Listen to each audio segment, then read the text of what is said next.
मुख्यमंत्री पुष्कर सिंह धामी ने गुरुवार को आईएसबीटी देहरादून का औचक निरीक्षण किया। मुख्यमंत्री ने आईएसबीटी में यात्रियों के बैठने, पेयजल, स्वच्छता, शौचालय की व्यवस्थाओं का निरीक्षण किया। निरीक्षण के दौरान उन्होंने परिवहन निगम के अधिकारियों को निर्देश दिए कि यात्रियों की सुविधा के दृष्टिगत सभी व्यवस्थाएं दुरुस्त रखी जाएं। इस मौके पर मुख्यमंत्री ने उत्तराखंड परिवहन निगम की बसों में जाकर यात्रियों से बातचीत भी की एवं विभिन्न व्यवस्थाओं का जायजा लिया। अमृत महोत्सव के तहत गुरुवार को थराली विधायक मुन्नी देवी शाह ने एसएसबी प्रशिक्षण केंद्र ग्वालदम और सीटीसी श्रीनगर में कुल 17 जवानों का एक दल दिल्ली के लिए रवाना किया, जिसका नेतृत्व ग्रुप लीडर सुबोध चंदोला के द्वारा किया जा रहा है। साइकिल रैली ग्वालदम से कौसानी, अल्मोड़ा, भवाली, काठगोदाम होते हुए 2 अक्टूबर को राजघाट पर पहुंचेगी। आज़ादी का अमृत महोत्सव जो चल रहा है उसके उपलक्ष्य में सभी सीएपीएफ जो है उनको वो ऑर्गेनाइज कर रहे हैं। इसमें एसएसबी की 10 साइकिल रैली है, जिसमें से एक की हमारी साइकिल रैली जो ग्वालदम से शुरू हुई है और राजघाट पे 2 तारीख को इसका समापन होगा। इसमें जो है हमारा TISGW स्कूल ग्वालदम और CTC श्रीनगर के जो सदस्य हैं पार्टिसिपेट कर रहे हैं। 10 ग्वालदम के लड़के हैं और प्लस 7 लड़के हमारे जो है CTC श्रीनगर के हैं, जो DIG SR गुप्ता सर हैं, उनके टीम वहाँ से टीम आई हुई है और ये दोनों टीमें यहाँ से निकलेंगी साथ साथ। जो हमारा यहाँ पे ये सैनिक बाहुल्य है, मैं सभी सैनिक भाइयों को बधाई देना चाहती हूँ। उसके साथ साथ मैं माननीय प्रधानमंत्री जी को भी बधाई देना चाहती हूँ, उनका धन्यवाद करना चाहती हूँ कि उन्होंने ये 75 वर्ष बाद जो 75 वर्ष पूरे हो गए उनकी आज ऐसी सोच रही है। आज पूरा भारतवर्ष उनको बधाई दे रहा होगा और हम भी उनको बधाई देते हैं। और जो ये कार्यक्रम हमारा चला ये बहुत ही सराहनीय कार्यक्रम होगा और मैं समझती हूँ इससे आने वाली पीढ़ी भी बहुत कुछ सीखेगी और मैं इन सैनिक भाइयों को सैल्यूट करती हूँ। धन्यवाद। आज़ादी का अमृत महोत्सव मनाने के लिए पूरा बल में बहुत जोश है। जो भी हमारी टीम के सदस्य हैं सभी लोगों में जोश भरा हुआ है और आज हम यहाँ से निकलकर शाम को हमारा रात्रि विश्राम कौसानी होगा। अगले दिन हम अल्मोड़ा, भवाली, काठगोदाम होते हुए इस तरह दिल्ली पहुँच के 2 अक्टूबर को हम राजघाट में इसका समापन समारोह होगा। श्रीदेव सुमन विश्वविद्यालय में 2 साल पूर्व में हटाए गए आउटसोर्स कर्मचारियों को विश्वविद्यालय प्रशासन ने कार्य परिषद के अनुमोदन पर सेवा में शामिल करने के लिए दैनिक श्रमिक दरों पर रोजगार देने का निर्णय लिया है। विश्वविद्यालय के कुलपति डॉक्टर पीपी ध्यानी ने बताया कि इससे हटाए गए कर्मचारियों और उनके परिवारों के सामने आजीविका का संकट पैदा हो गया था। साथ ही विश्वविद्यालय में मानव संसाधनों की लगातार कमी बनी हुई है। इस समस्या को देखते हुए कार्य परिषद की बैठक में दैनिक श्रमिक की दरों पर कार्मिकों को रखने का प्रस्ताव रखा गया। उनके कुछ अमर्यादित कृत्यों को करने पे उन्होंने तालाबंदी की, हड़ताल की और उसके बाद तत्कालीन कुलपति ने उन्हें सेवा से विरत कर दिया था। जब मैं यहाँ आया मैंने समस्या का पूरा अध्ययन किया क्या हुआ और उसके बाद मैंने कई मेरे को मिलने आए तो मैंने देखा कि उनकी बड़ी दयनीय स्थिति हो चुकी थी। उनको अपनी आजीविका का संरक्षण करना उनके लिए बहुत मुश्किल हो रहा था। तो मैंने सरकार से एक रिक्वेस्ट किया, प्रार्थना पत्र भेजा कि भाई आप हमें 37 जो हमारे निकाले हुए कर्मचारी थे पूर्व में उनके लिए हमें आउटसोर्स के पद सृजित कर दें और हम इनको पुनः नियुक्ति दे देंगे।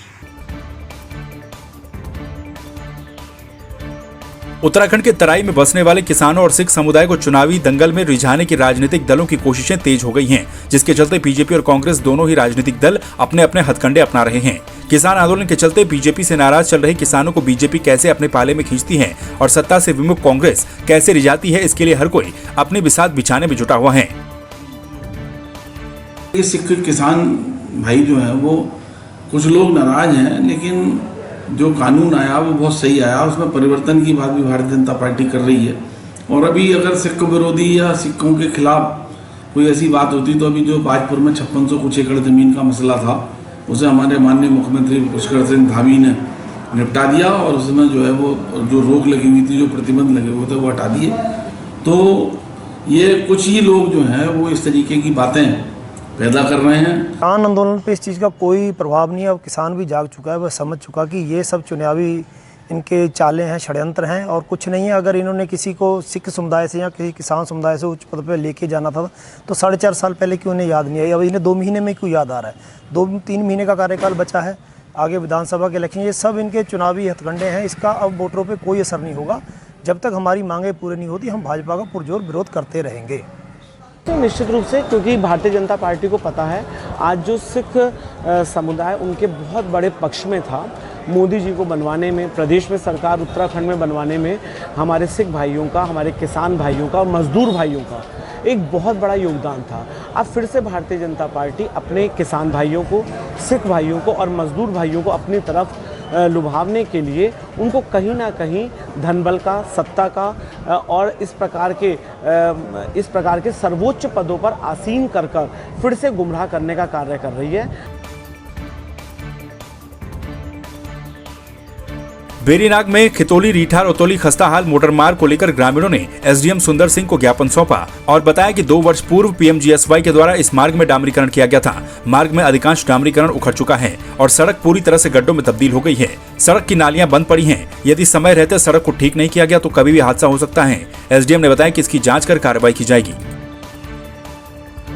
ग्रामीण आए थे मेरे पास, इनके द्वारा एक बेरीनाग खितौली रीठा जो मोटर मार्ग है जिसका डामरीकरण उखड़ गया, तो इसके बारे में इनकी शिकायत की गई कि इसमें क्षतिग्रस्त है ये मार्ग जगह जगह और कभी भी कोई एक्सीडेंट हो सकता है।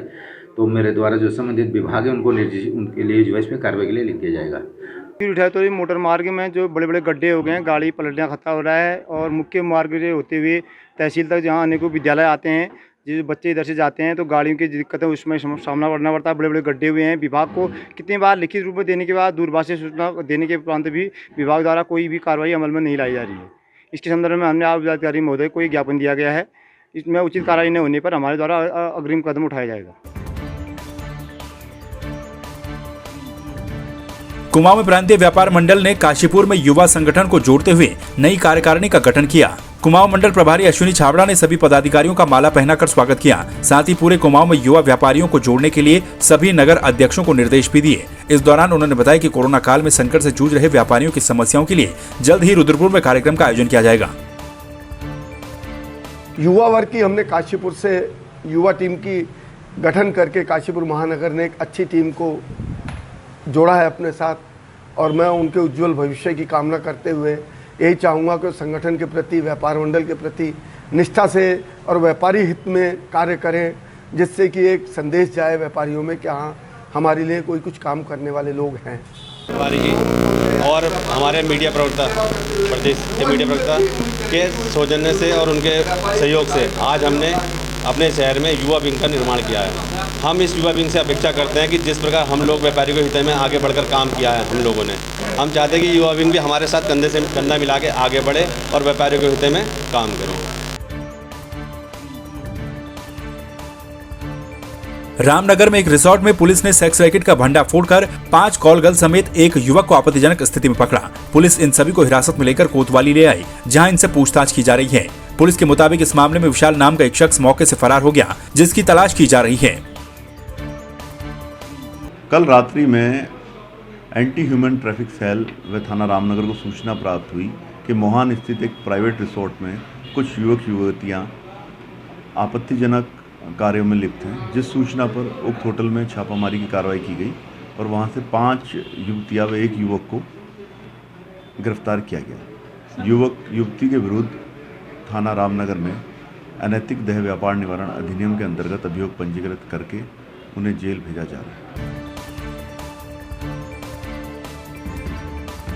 कॉर्बेट पार्क के ढिकाला, बिजलानी, सर्फदुली, झिरना जोनों में लगातार कैमरे में भालुओं की मूवमेंट देखी जा रही है, जिससे अधिकारी गदगद नजर आ रहे हैं। साथ ही इनकी संख्या में बढ़ोतरी की संभावना भी जताई जा रही है। कॉर्बेट टाइगर रिजर्व के निदेशक राहुल कुमार ने बताया कि भालुओं की गणना को लेकर प्रस्ताव उच्च स्तरीय अधिकारियों को भेजा जाएगा, जिसके बाद आदेश के अनुसार कार्रवाई की जाएगी। मुख्य रूप से अगर आप देखें तो रात्रिचर प्राणी है और ये सर्वाहारी प्राणी है। ये जहाँ कंद, मूल, फल, फूल, पत्तियां खाता है, वहीं साथ ही साथ ये मीट भी खा लेता है। हालांकि इसका नेचर शिकारी नहीं है जो हमारे यहाँ मिलता है। और दीमक खासतौर से इसका प्रिय भोजन है और मधुमक्खियों का शहद भी इसका प्रिय भोजन है।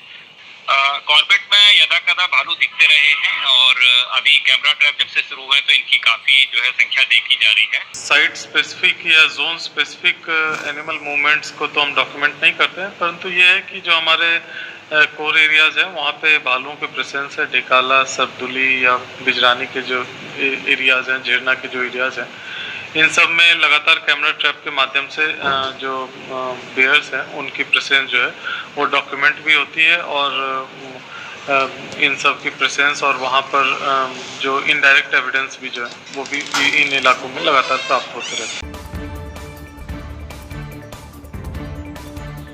कीर्तिनगर में लगातार हो रही बारिश से पारा नीचे चला गया। इन दिनों 30 डिग्री के आसपास रहने वाला तापमान गिरकर न्यूनतम 21 से 26 डिग्री के आसपास पहुंच गया है, जिससे मौसम में ठंडक आ गई है।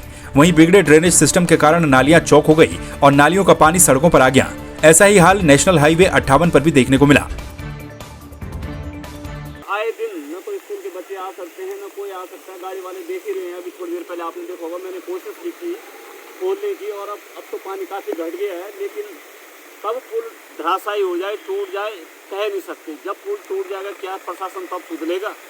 तो कहीं ना कहीं इस पर प्रशासन के सामने मिली। कितना दूर है यहाँ प्रशासन का ऑफिस? प्रशासन के सामने ही ब्लॉक कीर्तिनगर है, यहाँ पे आगे PWD है, लेकिन कोई सुधरने को तैयार नहीं है। NH के अधिकारी को इस पर ध्यान नहीं है, इसकी तरफ कोई ध्यान नहीं है, कोई ध्यान नहीं। इधर देखो सारा टूट गया पानी के कारण से, इधर सारा टूटने वाला है। बारिश आती है तो यहाँ पे बहुत पानी भर जाता है और जैसे जिनकी गाड़ियाँ जाती हैं इतना स्पीड से जाते हैं तो हम डूब जाते हैं। अच्छा, तो क्या चाहते हो आप? तो ये चाहता हूँ कि सरकार कुछ करे और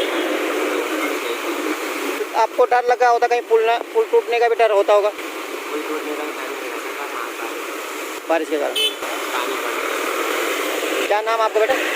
आपका नाम?